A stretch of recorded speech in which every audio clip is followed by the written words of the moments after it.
बिस्मिल्लाहिर्रहमानिर्रहीम। अस्सलाम वालेकुम डियर स्टूडेंट्स, कैसे हैं आप सब। मैं हूं गुलाम मुर्तज़ा, आपका फिजिक्स टीचर। सबसे पहले जी आप तमाम लोगों को आपके अपने ही चैनल फिजिक्स पॉइंट के अंदर वेलकम करते हैं। आज का जो हमारा टॉपिक है वो हमारे पास है मोशन अंडर द ग्रेविटी। हमने मोशन को आज डिस्कस करना है under the action of gravity.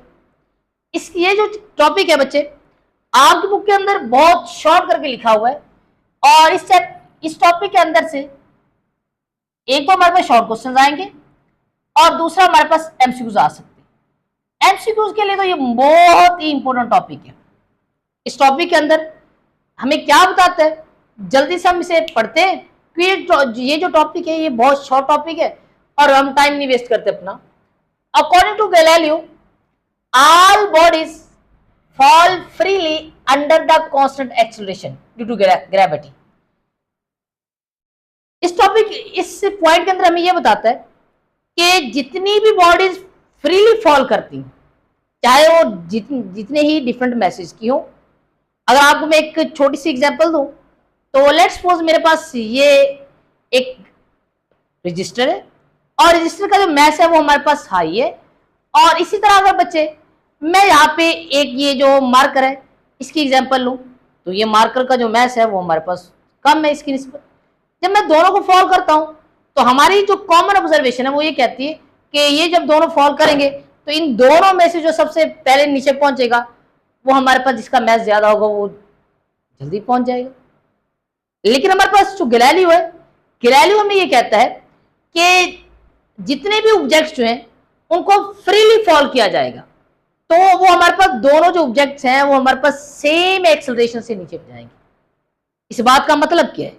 इस बात का मतलब ये गैलीलियो यह एज्यूम करता है कि हमारे पास अगर किसी भी तरीके से अगर मैं एयर फ्रिक्शन को रिमूव कर दूं, यहां पे सारी सारी स्पेस क्रिएट कर दूं और उस वक्त ऊपर से नीचे जितने भी ऑब्जेक्ट्स को फॉल करूंगा तो क्योंकि नीचे से जो ड्रैग फोर्स है वो हमारे पास नीचे से जो ड्रैग फोर्स लगेगी ऑब्जेक्ट्स के ऊपर वो सारी की सारी मैं एयर की वजह से खत्म कर दूंगा।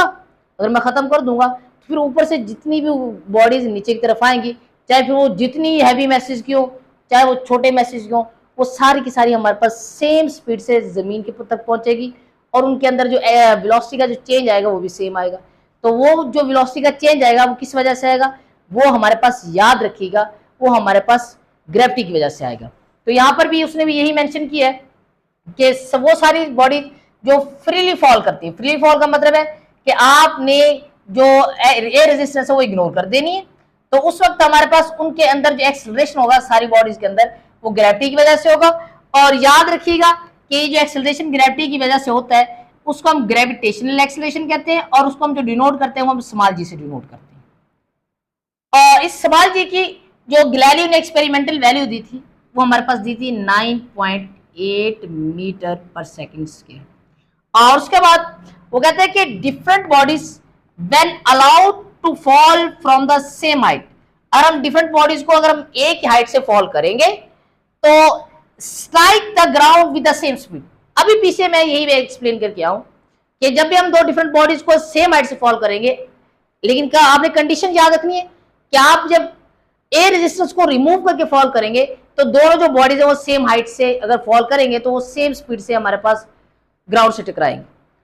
अच्छा बेटा जी, अब हमारे पास एक यहाँ पर भी एमसीक्यू बन सकता है कि वो कहते हैं कि the sign of ji is taken positive for falling body. इस बात का मतलब क्या है? इस बात का मतलब आपने याद रखना है कि लेट्स सपोज मैं यहाँ पे किसी बॉडी को फॉल करता हूँ डाउनवर्ड, मीन के यहाँ पे जो मोशन की जो डायरेक्शन है वो यहाँ पे मेरे पास है डाउनवर्ड। मोशन की जो डायरेक्शन है वो डाउनवर्ड है और अगर यहाँ पे फोर्स ऑफ ग्रेविटी की भी डायरेक्शन देखी जाए तो ग्रेविटी की भी जो फोर्स की डायरेक्शन है वो डाउनवर्ड है। आपने याद रखना है जब भी दो चीजें सेम डायरेक्शन के अंदर जा रही होती तो उस वक्त उनकी वैल्यूज के साथ हम लगाते हैं पॉजिटिव का साइन। तो यहाँ पे देखें, यहाँ पे जब भी मैं बॉडी को फॉल करूंगा वो भी डाउनवर्ड जाएगी और फोर्स ऑफ ग्रेविटी तो ऑलरेडी डाउनवर्ड होती है। तो इस चीज के साथ उस वक्त मैं कौन सी वैल्यू लगाऊंगा? पॉजिटिव वैल्यू लगाऊंगा, पॉजिटिव का साइन लूंगा। अच्छा, इसके बाद आता है हमारे पास the sign of ji is taken negative. अब साइन ऑफ जी हम नेगेटिव कब लेंगे?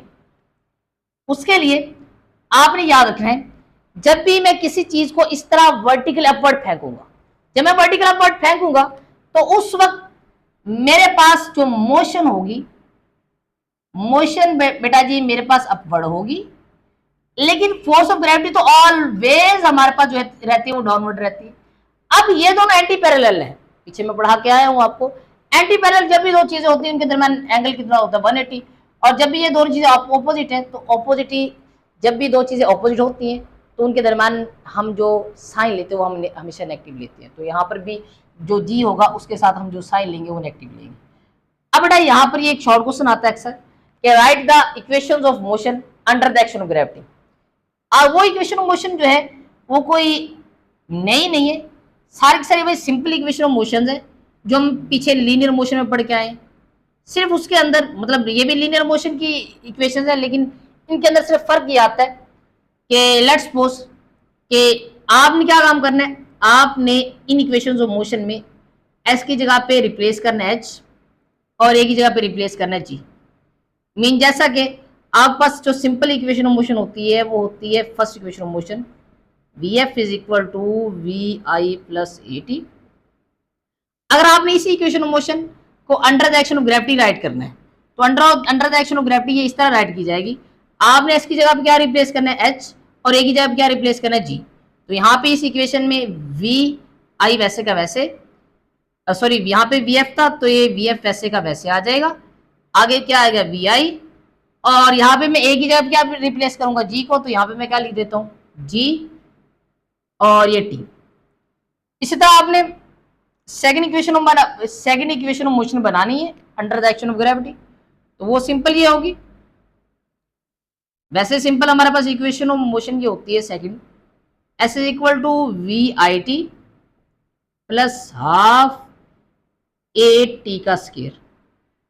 यहाँ पे हमने क्या चीज रिप्लेस करनी है, अगर under the action of gravity हमने इक्वेशन ऑफ मोशन बनानी है, एस की जगह पे एच रिप्लेस करना है और ए की जगह पे जी। तो यहाँ पे हम क्या काम करेंगे, एस पहले एस है तो यहाँ पे एस की जगह पे क्या रिप्लेस करता हूँ एच, और वी आई टी बेटा वैसे का वैसे और हाफ, अब यहाँ पे ए की जगह पे जी लगा देता हूँ इंटू टी का स्क्वायर। और थर्ड इक्वेशन ऑफ मोशन मेरे पास क्या है, थर्ड इक्वेशन ऑफ मोशन मेरे पास सिंपल है कि 2as is equal to V F square minus V I का स्क्वायर। अब यहाँ पे आपने यहाँ पे ए की जगह पे क्या रिप्लेस करना था जी, एस की जगह पे एच, सिंपल वही मैं रिप्लेस करता हूँ यहाँ पे आगे 2a जी, सॉरी जी नहीं आएगा यहाँ पे एस आएगा। ये देखो यहाँ पे एस है तो एस की जगह पे मैं क्या रिप्लेस करता हूँ, ए की जगह पे मैं रिप्लेस करता हूँ जी रिप्लेस करता हूँ, एस की जगह पे एच और आगे क्या रह जाएगा V F square minus V I का स्क्वायर। अब बेटा जी याद रखिएगा कि आपके पास ये जो शॉर्ट क्वेश्चन आता है वो सिंपल ही आता है कि आपने इक्वेशन ऑफ मोशन राइट करनी है under the action of gravity. अगर आपको ये सारी इक्वेशन ऑफ मोशन याद है तो सिंपल आपने दो चीज़ों की रिप्लेसमेंट करनी है, एस को आपने रिप्लेस कर देना एच के साथ, ए को जी के साथ, तो आपके पास जो इक्वेशन बनेगी वो इक्वेशन ऑफ मोशन बनेगी under the action of gravity. उम्मीद करता हूँ आपको ये जो लेक्चर है वो बहुत अच्छी तरह समझ आया होगा। ये सारा का सारा जो लेक्चर था वो हमारे पास एमसीक्यूज के लिहाज से था और एक शॉर्ट क्वेश्चन बनता है, तो आप इसको अच्छी तरह समझिएगा और एमसीक्यू सारे मार्क कीजिएगा। ये वाला पॉइंट एमसीक्यूज है और जो ये वाला हमारे पास जो इसकी वैल्यू ये भी अक्सर एमसीक्यूज के अंदर आ जाती है।